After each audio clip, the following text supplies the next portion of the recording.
ውድ ቻናላችን ቤተሰቦች እንኳን ወደ ቻናላችን በደና መጣችሁ። አሁን ሊቨርፑልን በተመለከቱ ዘገባዎች ተመልሼ መጥቻለሁ። በዚህ ሰዓት ምን እንመለከታቸው አሌክሳንደር ኢሳቅን ለማስፈረም ከፍተኛ ገንዘብ ያስፈልጋል እየተባለ ይገኛል። እንደዚሁም ደግሞ ዳርዊን ኑኔዝ በሁለት ክለቦች እየተፈለገ ይገኛል። ለዚህና ሌሎችንም ጨምሬ ይዤላችሁ መጥቻለሁ። እስከ መጨረሻው ደቂቃ ድረስ አብራችሁኝ እንድትቆዩ በአክብሮት ተጋብዛለሁ። ሰብስክራይብ፣ ላይክ፣ ሼር እያደረጋችሁ የቻናሉ ቤተሰብ እንድትሆኑ በአክብሮት እጠይቃለሁ። አሁን በቀጥታ ወደ ያስኩላችሁ ጉዳዮች ይገባሉ። በመጀመሪያም የምንመለከተው የኮሚኒቲ ሺልድ ጨዋታን ይሆናል። የኮሚኒቲ ሺልድ ጨዋታ እንግዲህ መቼ እንደሚደረግ በትናንትናው ዕለት ይፋ ተደርጓል። ይፋ በተደረገው መሰረት እንግዲህ የኮሚኒቲ ሺልድ ጨዋታ ኦገስት 10 ወይም ደግሞ በእኛ ቀን አቆጣጠር ነሐሴ 4 2017 ሊቨርፑል ከክሪስታል ፓላስ በዊምብሌይ የሚደረግ ይሆናል። ሊቨርፑል እንግዲህ ፕሪሚየር ሊጉን ማሸነፉ አይዘነጋም። እንደዚሁም ደግሞ ክሪስታል ፓላስ ማንቸስተር ሲቲዎችን በማሸነፍ የኤፍኤ ካፕ ዋንጫ አሸናፊ መሆናቸው አይዘነጋም። የኮሚኒቲ ሺልድ ጨዋታ ደግሞ በኤፍኤ ካፕ አሸናፊና እንደዚሁም በፕሪሚየር ሊግ አሸናፊ መካከል የሚደረግ ጨዋታ ነውና ነሐሴ 4 2017 የፕሪሚየር ሊግ ጨዋታ ከመጀመሩ 5-6 ቀናቶች በፊት ሊቨርፑል ከክሪስታል ፓላስ የሚያደርጉት ጨዋታ ይሆናል። ከዛ በኋላ እንግዲህ ሊቨርፑሎች ነሐሴ 9 ከበርንማውዝ ጋር በአንፊልድ በሚያደርጉት ጨዋታ የእንግሊዝ ፕሪሚየር ሊግ በይፋ የሚጀመር ይሆናል። በቀጣይ የምንመለከተው ደግሞ የፒኤፍኤ ፕሌየር እጮች በይፋ ታውቋል። የፒኤፍኤ ፕሌየር እንደሚታወቀው እንግዲህ በተጫዋቾች ነው የሚመረጡት። ተጫዋቾች ራሳቸው የአመቱ ምርጥ ተጫዋች ማን ነው የሚለውን ነገር ይመርጣሉ። በዚህ መሰረት እንግዲህ 6 ተጫዋቾች ለዚህ ሽልማት ታጭተዋል። ከነዚህ መካከል እንግዲህ ከሊቨርፑል አሌክሲስ ማካሊስተርና መሐመድ ሳላህ በእነዚህ እጮች ውስጥ መግባት የቻሉ ተጫዋቾች ናቸው። አሌክሲስ ማካሊስተር እንግዲህ ብዙ የተወራለት ተጫዋች አይደለም፣ ነገር ግን ደግሞ ሊቨርፑል ፕሪሚየር ሊጉን እንዲያሸንፍ ከረዱ መካከል በጣም ወሳኙን ሚና ሲጫወት የነበረ ተጫዋች ነው። መጀመሪያ አካባቢ እንግዲህ ከሱ የበለጠ ግራቨንበርች ነበር ሲወራለት የነበረው። ምክንያቱም ደግሞ ከ2024-25 ሲዝን በፊት በነበሩት ጊዜያቶች እንግዲህ ያን ያህል ጥሩ የሚባል እንቅስቃሴን ማድረግ አልቻለም ነበር። እንደዚሁም በሊቨርፑል ራሱ ብዙ የምንጮች አይደል አላገኘም ነበርና ይህንን ብቃ ሲያሳይ እንግዲህ ከምንም ተነስቶ ነው እንደዚህ አይነት ጥሩ እንቅስቃሴ ሲያሳይ ነበርና በዛ እንግዲህ በጣም ብዙ ምክሶችን ሲያገኝ ነበር። እንደዚሁም ደግሞ የአመቱ ምርጥ ተጫዋች ሽልማትን ማግኘት ይችላል። ነገር ግን ደግሞ የአሌክሲስ ማካሊስተርን ከተመለከተ ነው እንግዲህ ሙሉ ሲዝኑን ማለት እንችላለን ወጥ የሆነ አቋምን ሲያስመለክተን ነበር። እሱ ሲኖርና ሳይኖር እንግዲህ የሊቨርፑል ቲም ሁለት አይነት ቲም መስሎ ነበር ሲታይ የነበረውና ይሄንን ብቃቱን ተመልክተው እንግዲህ ተጫዋቾች የአመቱ ምርጥ ተጫዋች የሚል ሽልማት ይገባዋል ብለው እጩ ውስጥ አስገብተውታል። ሌላኛው ደግሞ መሐመድ ሳላህ ነው። መሐመድ ሳላህ እንግዲህ ያን ያህል መናገር ያለብን አይመስለኝም። ምክንያቱም እንግዲህ በአመቱ ድንቅ የሚባል ጊዜን ማሳለፍ ይችላል። ብዙ ጎሎችን አስቆጥሯል። ብዙ አሲስቶችን ማስመዝገብ የቻለ ተጫዋች ነውና ይህንንም ሽልማት እንግዲህ ያሸንፋል ተብሎ ከፍተኛ ግምት የተሰጠው ተጫዋች ነው። ያን ያህል ማውራት አይጠበቅብንም ይሄ ተጫዋች ምን ያህል ምርጥ እንደሆነ።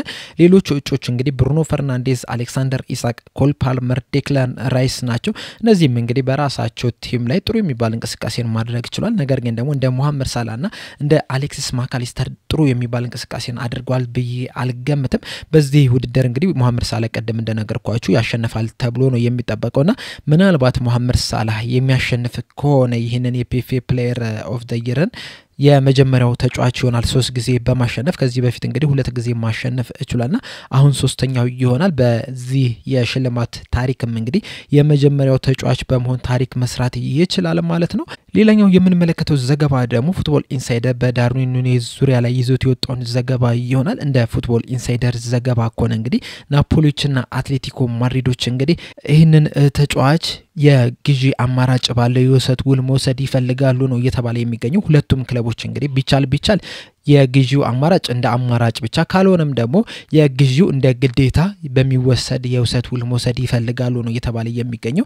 በዚህ ሰዓት እንግዲህ ሁለቱም ክለቦች 60 ሚሊዮን ፓውንድ ለዚህ ተጫዋች መክፈል አይፈልጉም ነው እየተባለ የሚገኘው። ሊቨርፑሎች እንግዲህ ከዚህ ተጫዋች ቢያንስ 60 ሚሊዮን ፓውንድ ይፈልጋሉ እየተባለ ነው። ነገር ግን እነዚህ ሁለት ክለቦች ናፖሊና አትሌቲኮ ማድሪዶች እንግዲህ ለዚህ ተጫዋች ይህን ያህል ገንዘብ መክፈል አይፈልጉም ነው እየተባለ የሚገኘውና ለዚህም ነው እንግዲህ ቅድሚያ በውሰት ውል ወስደው ከዛ በኋላ እንግዲህ የግዢ አማራጭ የግዴታ የግዢ አማራጭ በተካተተበት መውሰድ የሚፈልጉት እየተባለ የሚገኘው። እነዚህ ሁለቱም ክለቦች እንግዲህ ይህ ተጫዋች በአጠቃላይ ሂሳብ 40 ሚሊዮን ፓውንድ ድረስ ብቻ ነው የሚያስወጣ ብሎ ነው የሚያምኑት። ቫልዩን እንግዲህ ያስቀመጡት በ40 ሚሊዮን ፓውንድ ነውና ሊቨርፑሎች ወደ 40 ሚሊዮን ፓውንድ ዝቅ የሚያደርጉ ከሆነ ሂሳቡን በግዢም ለመውሰድም ፍቃደኛ ናቸው ነው እየተባለ የሚገኘው።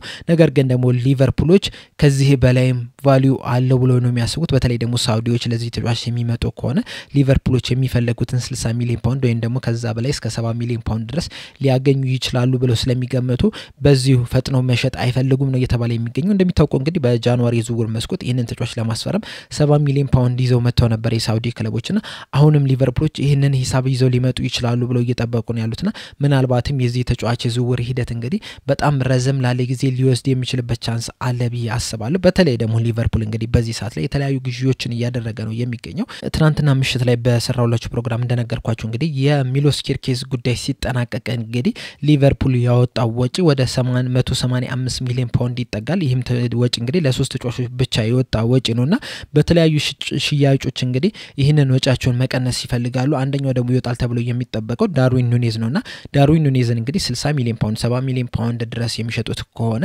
ይህንን 185 ሚሊዮን ፓውንዱን በብዙ ቅነሳ ማድረግ ይችላሉ ማለት ነውና ያንን ነገር እንግዲህ እየጠበቁ ነው የሚገኙት። እንደሚታወቀው እንግዲህ ዳርዊን ኑኔዝ በሊቨርፑል ቤት እስከ 2028 ድረስ የሚያቆየው ኮንትራት አለው። ከዚህ በኋላ እንግዲህ 3 አመት መቆየት ይችላል ማለት ነውና ያን ያህል የሚጣደፉበት አይመስልም። ትክክለኛውን ገንዘብ ካገኙ ብቻ ግን ለመሸጥ ይፈልጋሉ ነው እየተባለ የሚገኘው። በስተመጨረሻም የምንመለከተው ዘገባ ደግሞ ዘ ቴሌግራፍ ይዞት የወጣውን ሲሆን እንደ ዘ ቴሌግራፍ ዘገባ ከሆነ እንግዲህ ማንኛውም ክለብ አሌክሳንደር ኢሳቅን ማስፈረም የሚፈልግ ካለ ለመነሻ እንኳን ለድርድር መነሻ ሂሳብ 150 ሚሊዮን ፓውንድ ድረስ ያስፈልጋል ነው ያለን የሚገኙና ኒውካስል ዩናይትዶች በአሌክሳንደር ኢሳቅ ድርድር ለመጀመር ራሱ 150 ሚሊዮን ፓውንድ ያስፈልጋል። ምናልባትም ይህ ተጫዋች እንግዲህ እስከ 200 ሚሊዮን ፓውንድ ድረስ ሊያገኙበት ይችላሉ ነው እየተባለ የሚገኘው። ይሄ በጣም ቀልድ የሚባል ነው። ምክንያቱም እንግዲህ 200 ሚሊዮን ፓውንድ ማለት ኔይማር ከባርሴሎና ወደ ፒኤስጂ የሄደበት ሂሳብ ነውና ኒውካስል ዩናይትዶችም ወደዛ የሚጠጋ ገንዘብ ይፈልጋሉ ነው እየተባለ የሚገኘው። ሲጀምር 150 ሚሊዮን ፓውንድ ራሱ ለዚህ ተጫዋች በጣም ውድ ነው። እኔ እንደ ግሌ ያለኝ ሐሳብ ምንድነው ይህ ተጫዋች በዛ ከተባለ 130 ሚሊዮን ፓውንድ ድረስ ነው መውጣት ያለበት። ያም ደግሞ አዶንሶችን ጨምሮ ነው። ካልሆነ ግን በንጹህ ሂሳብ ግን ከ100 እስከ 110 ሚሊዮን ፓውንድ ድረስ በቂ ነው። ከዛ በኋላ እንግዲህ ከ20 እስከ 30 ሚሊዮን ፓውንድ እንግዲህ አዶንስ ይጨምራል። አሁን ለምሳሌ 100 ሚሊዮን ፓውንድ ቀጥታ የሚከፈል ከሆነ ቢያንስ 30 ሚሊዮን ፓውንዱን አዶንስ ተደርጎ ሊጨመር ይችላል። ካልሆነ ደግሞ 110 ሚሊዮን ፓውንድ ቀጥታ የሚከፈል ከዛ በኋላ ደግሞ እየታየ የሚጨምር 20 ሚሊዮን ፓውንድ ድረስ ነው መከፈል ያለበት ብዬ የማምነው። 130 ራሱ በጣም ውድ ነው። ምክንያቱም እንግዲህ በተደጋጋሚ ጉዳት የሚያጋጥመው ነው። ከዚህ በፊትም እንግዲህ በዚህ ተጫዋች ዙሪያ ስናወራ ያነሳናቸው ነጥቦች አሉ። በጣም ጎበዝ ተጫዋች ነው። በጣም ጎበዝ ጎል አስቆጣሪ ነው። ብዙ የጎል ኢንቮልቭመንት ማድረግ የቻለ ተጫዋች ነው። ባለፈው በ2024-25 ሲዝን ላይና ምርጥ የሚባል ተጫዋች እንደሆነ እናውቃለን። ወደ ሊቨርፑል ቢመጣም ሊቨርፑልን ወደ ቀጣይ ስቴጅ ለማድረስ ቀጣይ ብዙ ዋንጫዎችን ለማግኘት እንደሚጠቅም እናውቃለን። ነገር ግን ደግሞ ቫልዩን ደግሞ ማየት መቻል አለብን። እንደዚህ በተደጋጋሚ ለሚጎዳ ተጫዋች በእርግጥ ጉዳቱም ብዙ ጨዋታዎችን አያርቁትም። ነገር ግን አንድ ሁለት ጨዋታዎችን ሲያርቁት ተመልክተናል።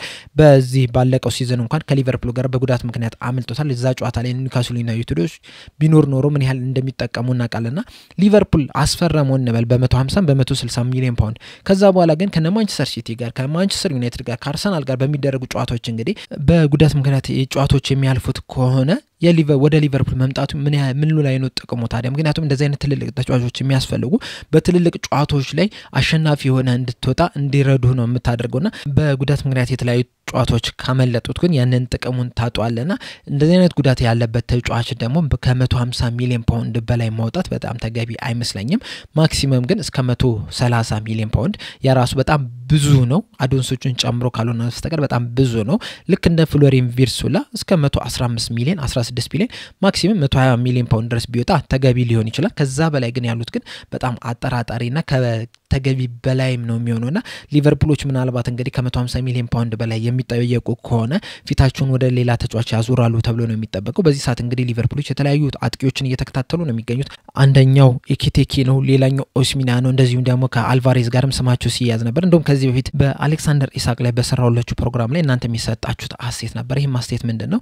ይህን ያህል ገንዘብ ለአሌክሳንደር ኢሳቅ ከመውጣት ይልቅ 120 ሚሊዮን ፓውንድ ይዞ በመሄድ ለአትሌቲኮ ማድሪዶች ለአልቫሬዝ ዝውውር 120 ሚሊዮን ፓውንድ ብናቀርብላቸው እጃችንን ስመው የሚቀበሉን ይመስለኛል። ጁሊያን አልቫሬዝን ከተመለከተነው ደግሞ ለአሰልጣኝ አርነ ስሎት የሚፈልጉት አይነት አጮት ትክክለኛው ተጫዋች ይመስለኛልና አሌክሳንደር ኢሳቅ ላይ ከ120 ሚሊዮን ፓውንድ በላይ ከማውጣት ጁሊያን አልቫሬዝ ላይ 120 ሚሊዮን ፓውንድ በማውጣት የሊቨርፑልን ቲም መገንባት የተሻለ ይመስለኛልና ምናልባትም እንግዲህ ያንን መንገድ ሊጠቀሙ ይችላሉ ካልሆነም ደግሞ ፊታቸውን ወደ ኤክቴኬ በማዞር ከ60 እስከ 70 ሚሊዮን ፓውንድ ድረስ የሚያገኙት ከሆነ እሱን ተጫዋች ወደ ሊቨርፑል ሊያመጡት የሚችሉበት ቻንስ አለ ብዬ ነው የማስበው የናንተ ሐሳብስ ምንድነው የሚለው ነገር ዳለ ኮሜንት ሴክሽን ላይ በመጻፍ አሳውቁኝ ለዛሬ እዚህ ላይ ያበቃው ሰብስክራይብ ላይክ ሼር ማድረግ እንዳትረሱ በቀጣይ በሌላ እስከምንገናኝ ድረስ ቻው